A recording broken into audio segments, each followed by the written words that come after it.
আসসালামু আলাইকুম। আমন্ত্রণ জানাচ্ছি মুভি বাংলা টেলিভিশনের নিয়মিত আইন বিষয়ক অনুষ্ঠান জানতে চাই। পুরো অনুষ্ঠান জুড়ে উপস্থাপনায় আছি আমি মোহাম্মদ রাকিব হাসান। দর্শক, আপনারা জানেন যে আমরা এই মুভি বাংলা স্টুডিওতে কোনো বিজ্ঞ আইনজীবী আপনাদের মাঝে বিভিন্ন আইন বিষয়ক পরামর্শ দিয়ে থাকেন এবং আজকেও ঠিক তেমনি একজন আইনজীবী আমাদের মাঝে হাজির হয়েছেন। তিনি আজকে আমাদের মাঝে যে বিষয় নিয়ে আলোচনা করবেন সেটি হচ্ছে আঘাত ও মারামারি বিষয়ে যে প্রতিকার আমরা পেতে পারি সে বিষয়ে আলোচনা করবেন। তিনি হলেন অ্যাডভোকেট রায়হান খন্দকার, জজ কোর্ট। কেমন আছেন? জি, আলহামদুলিল্লাহ। আপনার কাছে আমার প্রথম কোশ্চেন হলো, এই যে আমাদের যে প্রতিনিয়ত মারামারি তারপরে এবং অনেকে যে বিভিন্নভাবে আঘাত দিয়ে থাকে, মানে যেটাকে বলি আমরা আঘাতের কারণে মানুষের বিভিন্ন কারণে বিভিন্ন জখম হয় এবং এর বিরুদ্ধে দেখা যায় অনেক ক্ষেত্রে মামলা করে বা মামলার প্রসিডিওরগুলো যে শুরু হয় এই বিষয়ে একটু আপনি আমাদের সাথে একটু আলোচনা করবেন। প্রথম কোশ্চেন হলো আপনার কাছে আমার, যে এই যে মারামারি যে করে, যেটাকে বলে যে আমরা মারামারির ক্ষেত্রে অনেক সময় গ্রিভিয়াস হার্ট, যেটাকে বলে আপনার অনেক ক্ষেত্রে আঘাতপ্রাপ্ত হয়, এই ক্ষেত্রে প্রতিকারটা কি? মানে প্রথমে যে যে যাকে আঘাতটা করলো সেই ক্ষেত্রে সে কোথায় যে এটা মামলার প্রসিডিউরটা শুরু করবে এবং সে প্রতিকারটা কি পেতে পারে সে বিষয়ে যদি একটু বললেন। হ্যাঁ, দণ্ডবিধি আইনে আঘাতের সম্পর্কে বলা হয়েছে এবং আঘাতের দুই ভাগে ভাগ করা হয়েছে। গুরুতর আঘাত, স্বেচ্ছাকৃত আঘাত।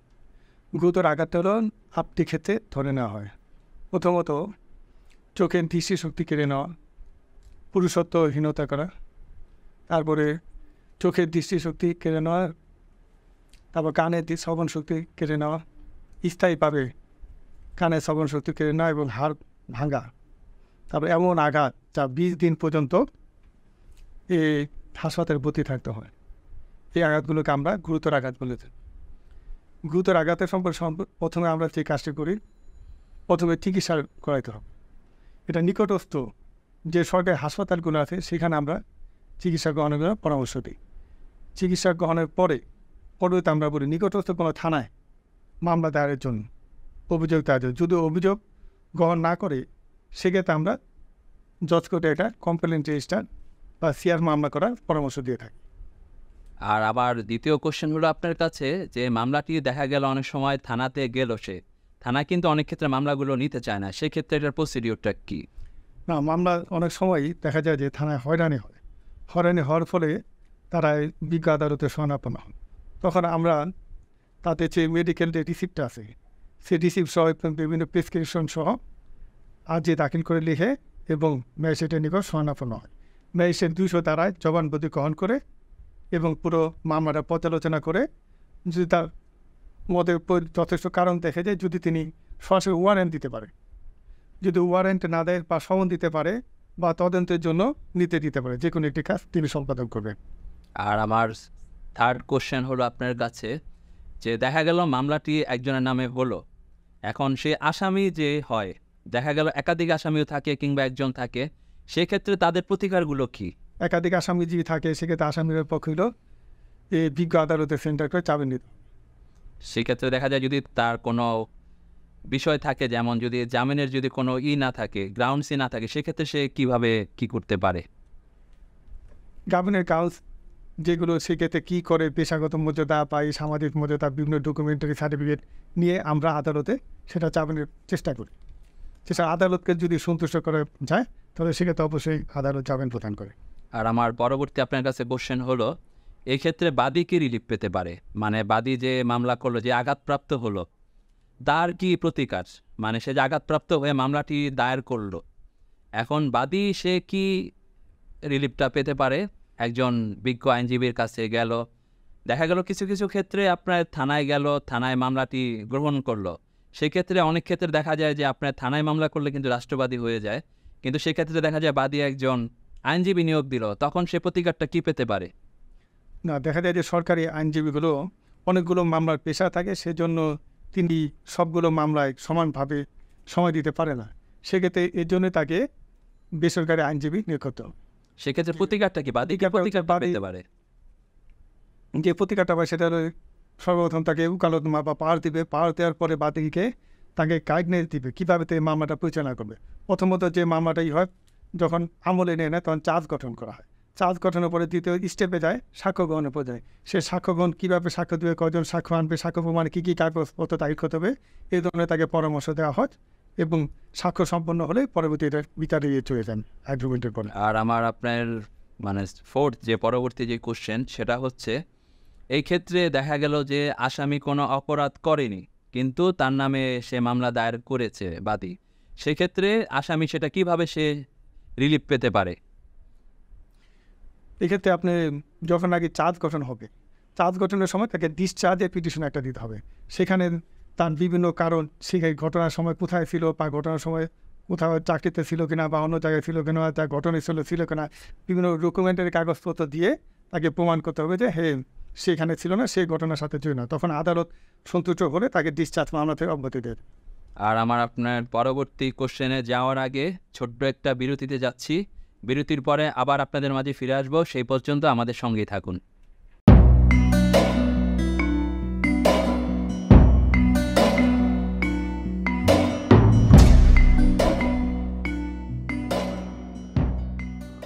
দর্শক, বিরতির পর আবার আপনাদের মাঝে ফিরে এসেছি। আইন বিষয়ক নিয়মিত অনুষ্ঠান মুভি বাংলার জানতে চাই। আমাদের সাথে পুরো অনুষ্ঠান জুড়ে আছেন অ্যাডভোকেট রায়হান খন্দকার। আপনার কাছে বিরতির আগে আঘাত এবং যেটাকে বলি আমরা ওই যে মারামারি এই সম্পর্কে জানলাম। এখন আপনার কাছে আরেকটা বিষয় জানতে চাচ্ছি যে আঘাতের তো আপনি যে একটা প্রকারভেদ বললেন যে একটা স্বেচ্ছাকৃতভাবে আঘাত, আরেকটা গুরুতর আঘাত। এখন আমি প্রথমে আপনার সাথে আরেকটা জানতে চাচ্ছি যে কেউ যদি স্বেচ্ছাকৃতভাবে আঘাত দেয়, দেখা গেল যে স্বেচ্ছাকৃতভাবে তার কোনো দেখা গেল তার অঙ্গেরও ক্ষতি হলো, যেটাকে বলে আমরা স্বেচ্ছাকৃতভাবে আঘাতের মাধ্যমে দেখা গেল যে তার চোখের দৃষ্টিকোণ নষ্ট হলো কিংবা মুখের কোণই হলো, সেক্ষেত্রে এটা আমাদের মানে বিচার প্রসিডিউরটা কি হতে পারে, যে সে কি অপরাধে লিপিবদ্ধ হবে?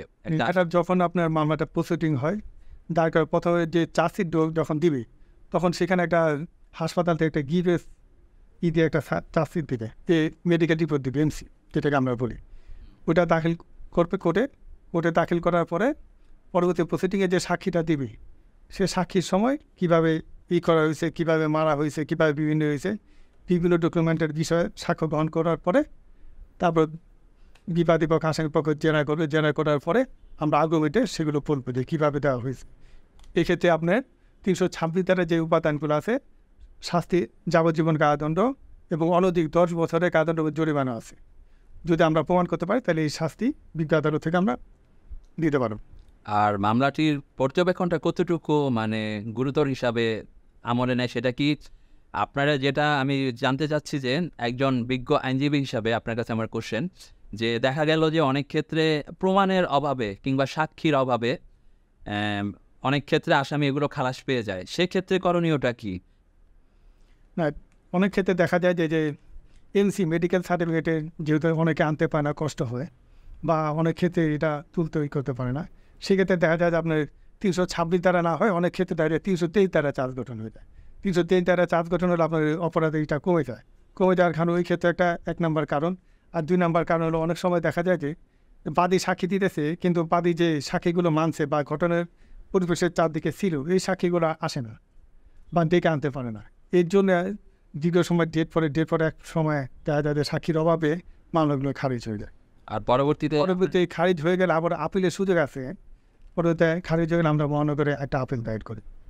আর আপনার পরবর্তী যে কোশ্চেনটা, যেটা আপনি মেডিকেলের কথা বললেন যে এমসিটা কি আমাদের মানে যেটাকে বলি আমরা যে কোনো স্বীকৃতপ্রাপ্ত হাসপাতালেরই হতে হবে? দেখা গেল সে আঘাত করলো, একজন আঘাতপ্রাপ্ত ব্যক্তি কিন্তু প্রথমে দেখা গেল তার নিকটস্থ যে হাসপাতাল সেখানে কিন্তু সে অ্যাডমিট হয় এবং দেখা যায় যে পরবর্তীতে যদি তার অবস্থা ওরকম গুরুতর না হয়, ওখান থেকে তাকে সব কিছুই করে দেয়। ওই মেডিকেলটা তখন দেখা যায় যে তার মামলা করতে একটা বিলম্ব হয়, সেক্ষেত্রে করণীয়টা কি? দেখা গেল আমার কিন্তু মেডিকেলটা দেখা গেল আমি যেটা আমার সামনে নিকটস্থ আছি সেটাতে কিন্তু আমরা ফার্স্ট রোগীকে অ্যাডমিট করাই।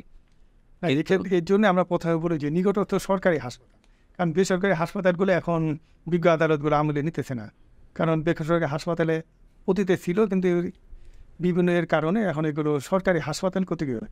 এই জন্য আমরা প্রথমে বলি নিকটস্থ সরকারি যেগুলো হাসপাতাল চিকিৎসা গ্রহণ করে। এবং সরকারি হাসপাতাল চিকিৎসা যদি সেটা বলে যায় পুলিশ কেস, কিছু কিছু হাসপাতালে কিন্তু একটা সিল মেরে দেয়, পুলিশ কেস আলাদাই থাকে। মানে থেকে হ্যাঁ প্রাইভেট মেডিকেল যেগুলো আছে আপনার কাছে প্রাইভেট মেডিকেলগুলো এখনো ওগুলো অ্যাকসেপ্টেড না। আমি আপনার কথা শুনে যতটুকু বুঝছি যে প্রাইভেট মেডিকেল যেগুলো আমরা মানে আদালতে গ্রহণ করব সেগুলো অ্যাকসেপ্টেড না। না প্রাইভেট হাসপাতাল সার্টিফিকেটগুলো আদালত গ্রহণ করে মানে সরকারি মেডিকেলের এমসি হলে সেটাই অ্যাকসেপ্টেড হিসাবে নিবে এবং কোর্টে সেটা দাখিল করলে তারপরে তারা মামলাটা সেটা আমলে নিবে। তার পরবর্তী যে পদক্ষেপ যেটি আপনার কাছে জানতে চাচ্ছি যে দেখা গেল যে এই মামলার যে বাদী মানে যে আঘাতপ্রাপ্ত হয়েছে সেই কি হতে হবে নাকি তার পক্ষে যে কেউ এটার মামলাটা পরিচালনা করতে পারবে? দেখা গেল একজন যে আঘাতপ্রাপ্ত হলো তার পক্ষে তো মামলা করা সম্ভব না, সে একজন ভিকটিম। দেখা গেল তার যে আছে সাথে ভাই বোন কিংবা তার যে কাছের যে ফ্রেন্ড তাদের মধ্যে কি কেউ মামলার বাদী হতে পারবে নাকি সেই এই বিষয়ে না করতে হবে? অনেক সময় দেখা যায় যে ভিকটিমের বয়সও কম থাকে, বাড়ি থাকে বা বিভিন্ন আঘাতের জন্য সরাসরি মামলা করতে পারে না, সেক্ষেত্রে তার নিকট আত্মীয় ভাই বোন বাবা মা যে কেউ মামলার বাদী হতে পারে, এতে কোনো সমস্যা নেই। মানে মামলার বাদী আমি তার পক্ষে যে কেউ হতে পারবো এবং সে মামলাটা পরিচালনা করতে পারবে তার পক্ষ হয়ে। হ্যাঁ। এটাই। আর আপনার কাছে পরবর্তী আরেকটা কোশ্চেনে যাচ্ছি, সেটা হলো যেটা যে আমি আপনার কাছ থেকে দুটো বিষয়ে ক্লিয়ার হলাম যে স্বেচ্ছাকৃত যেটা আঘাত, আরেকটা হলো আপনার যেটাকে বলে যে গুরুতর আঘাত। মানে আঘাতের মধ্যে আমি ধরে নিব যে বিভিন্ন শ্রেণীর আছে, যে এই কয়েকটার মধ্যে হলে সাজাগুলোও ডিফারেন্ট হবে। দেখা গেল একই সাথে সে দুইটাই করলো, একটা গুরুতর আঘাতেও পড়লো, আবার আরেকটা দেখা গেল যে সে সাথে আরো অকারেন্সে সে জড়িত রইল। দেখা গেল যে প্যানেল কোড আপনি যেগুলো বলেন যে সেকশন ওয়াইজ তার সাজাগুলো কিভাবে তখন সাজাগুলো কিভাবে আপনার পরিমাপ করা হবে? দেখা গেল কোনোটা সাজা আপনি যেটা বললেন 2 বছর 5 বছর, ওগুলো কিভাবে মিনিমাইজ হবে?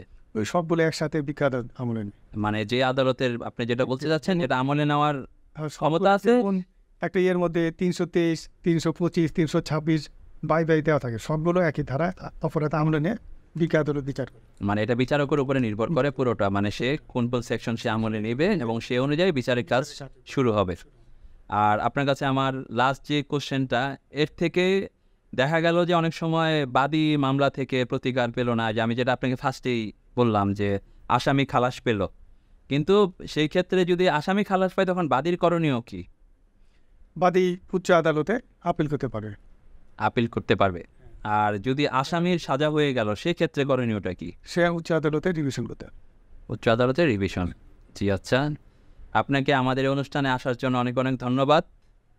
আপনাকে অনেক অনেক ধন্যবাদ। দর্শক, আজকের মতো অনুষ্ঠান এখানেই শেষ করছি। পরবর্তী অনুষ্ঠানে নতুন কোনো আইনজীবীকে নিয়ে আপনাদের মাঝে হাজির হব। সেই পর্যন্ত আমাদের সঙ্গেই থাকুন, মুভি বাংলা টেলিভিশনের সঙ্গেই থাকুন। সেই পর্যন্ত আজকের মতো এখানেই শেষ করছি।